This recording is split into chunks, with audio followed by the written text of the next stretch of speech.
डर होता है कि इनकार की वजह तो मुझे पहले बता देते। वैसे आप दोनों को तारुफ की जरूरत तो नहीं होगी। मैंने आपसे आपकी राय नहीं मांगी। ये ठीक नहीं लगता है। जानते हैं एक दूसरे को?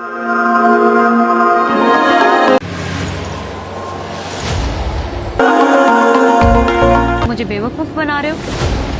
अब मुझे जहेज में घर और गाड़ी चाहिए।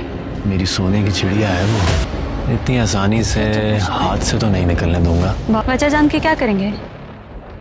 मेरा इनकार काफी नहीं? मीरा अब पहले जैसी मासूम मीरा नहीं रही। मीरा जानती है कि अनायजा ने ही उस दिन शारिक को बुलाया था और अब वो इसी बात का फ़ायदा उठाते हुए दोनों माँ बेटी को जलाने की पूरी कोशिश कर रही है। वो जानबूझ के ऐसी बातें और ऐसी चालें चल रही है जिसकी वजह से इन माँ बेटी को एहसास हो कि उन्होंने बहुत बड़ी गलती कर दी और वो पूरी तरह से अनायजा को उकसाने की कोशिश कर रही है। अनायजा को उकसाना वो जानती है बहुत ही आसान है, इसलिए वो अनायजा को उकसा के वो करवाना चाहती है जिसका उसे इंतज़ार है।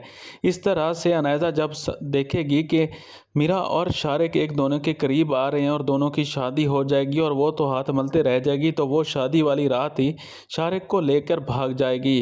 वो बिना बताए सब कुछ छोड़ के शारिक के पास जाएगी और शारिक भी उसे देखकर बहुत ही हैरान रह जाएगा।